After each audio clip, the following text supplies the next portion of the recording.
Friends, welcome back to our channel SG Gupta. दोस्तों, आज की वीडियो में हम डिस्कस करने वाले हैं आरओसी लॉज में आए हुए दो नोटिफिकेशंस जो बेसिकली चेंजेस लाए हैं आरओसी फॉर्म्स में। वो चेंजेस क्या है? पहले बात तो आरओसी लॉ में क्या चेंज आया है और सेकंड इसका इफेक्ट क्या है फॉर्म में, वो हम आज डिस्कस करने वाले हैं। दोस्तों, यहाँ पे सिर्फ दो ही नोटिफिकेशन आए हैं एज ऑफ नाउ जिसको हम डिस्कस करने वाले हैं। जैसे कि आपको पता होगा कि जो आरओसी पोर्टल है वो काफी रिवैम्प हो रहा है। काफी सारे फॉर्म्स करंटली अवेलेबल नहीं है पब्लिक डोमेन में जिसे आप फाइल कर सकते हैं। उन फॉर्म्स में क्या चेंजेस आएंगे, किस तरीके से आप उसे प्रोसेस कर सकते हैं, वो अभी पोर्टल पे रिफ्लेक्ट होना बाकी है। बट हाँ, काफी सारे ऐसे फॉर्म्स थे जो इनिशियली आप डाउनलोड करके फिल करते थे और अपलोड करते थे, वो हाँ अब वेब बेस्ड फॉर्म हो चुके हैं। सो डिपेंडिंग अपॉन जो एक्टिविटी आप कर रहे हो, आपको उस हिसाब से देखना है कि कौन से फॉर्म्स आप पे एप्लीकेबल है, कौन से ऐसे हैं जो पुराने लॉज के हिसाब से एप्लीकेबल है जहां अभी भी आपको डाउनलोड करके फिल करके अपलोड करना है, और कौन से ऐसे हैं जो वेब बेस्ड हो चुके हैं। करंटली ये जो नोटिफिकेशन हम डिस्कस करने वाले हैं वो है रिलेटेड टू फर्स्ट केसेस जहां न्यू कंपनी फॉर्म हो रही है, बट वो कंपनी कन्वर्जन में है। यानी कि फर्म या जैसे कि एलएलपी पार्टनरशिप या फिर कोई ट्रस्ट हो या सोसाइटी हो जो प्राइवेट लिमिटेड या पब्लिक लिमिटेड बनने जा रही है। प्राइवेट लिमिटेड या लिमिटेड कोई भी कंपनी बन रही हो बाय वे ऑफ शेयर्स या फिर गारंटी, तो उसके लिए इनिशियली नोटिफिकेशन थे, रूल्स थे बेसिकली जो company authorise to register rules में आते हैं। उसमें से जो रूल 3 है वहां पर कन्वर्शन के लिए एप्लीकेबल है। सो अगर आप कोई एलएलपी या पार्टनरशिप फर्म हो या ट्रस्ट हो जो कन्वर्ट करना चाहते हैं अपने आप को कंपनी में, तो आपको पहले अपने सिक्योर्ड क्रेडिटर्स से एक नो ऑब्जेक्शन सर्टिफिकेट लेना पड़ता था जो अभी भी एप्लीकेबल है। बट पहले आपको जो एक एमओसी का फॉर्मेट था वो ये फॉर्मेट में थोड़े बहुत चेंजेस कर दिए हैं। सेकंड, उसके अलावा एज ए डायरेक्टर्स जो यानी कि जो एलएलपी में पार्टनर्स थे या पार्टनरशिप फर्म में पार्टनर्स थे जो कंटिन्यू कर रहे थे डायरेक्टरशिप कंपनी के अंदर, उन्हें एक रिटर्न कंसेंट भी देना पड़ता था या फिर अंडरटेकिंग कि जो भी स्टैम्प ड्यूटी एप्लीकेबल है इस एंटायर एक्टिविटी पे वो पे हो चुकी है। सेकंड, जितने भी मेंबर्स थे जो प्रीवियस ऑर्गेनाइजेशन के लिए जो कन्वर्ट होकर न्यू ऑर्गेनाइजेशन में आए हैं, उनके पास से भी एक रिटर्न कंसेंट लिया जाता था। वो जो सेकंड क्लॉजेस है यानी कि जो डायरेक्टर्स को एफिडेविट या अंडरटेकिंग देनी पड़ती थी और जो मेंबर्स को जो कंसेंट लेना चाहिए था जो वो अपलोड करना पड़ता था, ये दो जो कंडीशन है इसे ड्रॉप कर दिया गया है।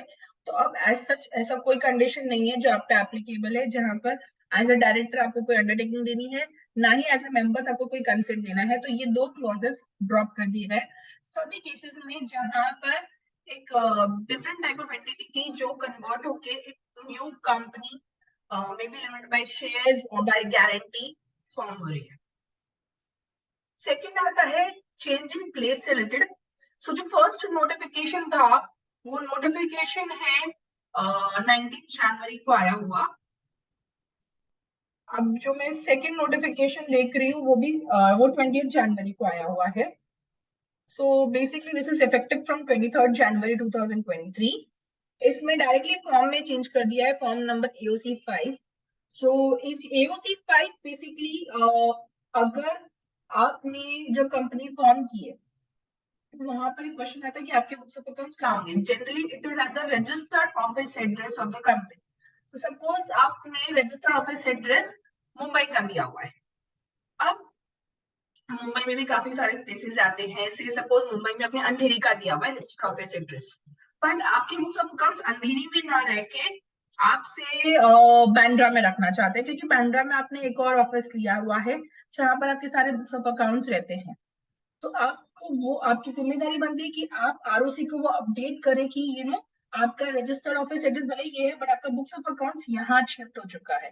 या फिर आप अभी books of account multiple places पे रख रहे हैं, तो इन दैट केस आपकी जिम्मेदारी बनती है कि आप आरओसी को अपडेट करें कि आपके बुक्स ऑफ अकाउंट्स कौन से एड्रेस पे रखे जा रहे हैं।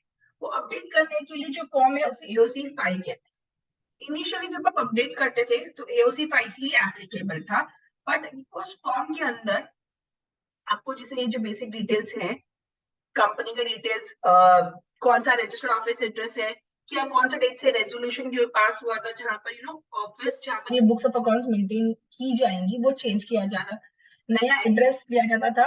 प्लस उसके अलावा जो पुलिस स्टेशन डिटेल्स थे वो न्यू एड्रेस के जहां पर बुक्स ऑफ अकाउंट्स मेंटेन किए जाएंगे उसका डिटेल्स देना पड़ता था। साथ ही में जो बोर्ड रेजोल्यूशन पास किया गया था कंपनी में जहां पर चेंज किया गया था एड्रेस की, अब जहां से पहले बुक्स रखी जा रही थी उसके बदले अब एक्स वाई जेड जगह पे बुक्स रखी जाएंगी, वो रेजोल्यूशन का कॉपी देना पड़ता था। अब इस न्यू चेंज के हिसाब से आपको ये डिटेल्स तो देनी ही है, एडिशनली आपको प्रूफ ऑफ एड्रेस भी लगाना पड़ेगा, जो कि या तो कोई आपकी कन्वेंस डीड होगी, लीज डीड होगी या रेंट अग्रीमेंट होगा अलोंग विद एनओसी अगर वो प्रॉपर्टी रेंटेड है तो। Second, copy of utility bill लगेगा जो कि 2 महीने से नीचे नहीं होना चाहिए, यानी कि 2 महीने से पुराना नहीं होना चाहिए। थर्ड, एक बहुत ही इंपॉर्टेंट प्रोविजंस किया हुआ है, फोटोग्राफ लगेगा आपके रजिस्टर्ड ऑफिस एड्रेस का शोइंग एक्सटर्नल बिल्डिंग यानी कि बाहर से, प्लस एक और फोटो अंदर से भी लगेगा जहां पर जो डायरेक्टर या जो मैनेजिंग पर्सन केएमपी जिसे हम की मैनेजरल पर्सन कहते हैं, जो ये फॉर्म साइन करने वाले हैं वो पर्सन भी उस फोटो में होने चाहिए। सो यहाँ पर ये बहुत ही इंपॉर्टेंट चेंज आया है। आज जब आपको जब रजिस्टर्ड ऑफिस एड्रेस चेंज करना होता है तो आप फिर भी प्रूफ नंबर ए और बी अरेंज कर पाते हैं, बट सी एक न्यू एक कॉन्सेप्ट आया है जहां पर आपको फोटो भी डालनी है। फोटो दो तरीके की होनी चाहिए, एक बाहर से ली हुई और एक अंदर से। अंदर में जब आप ले रहे हैं inside premises of the photo, उसमें आपका जो डायरेक्टर या केएमपी जो ये फॉर्म साइन कर रहा है वो भी स्पेसिफिकली अवेलेबल होने चाहिए।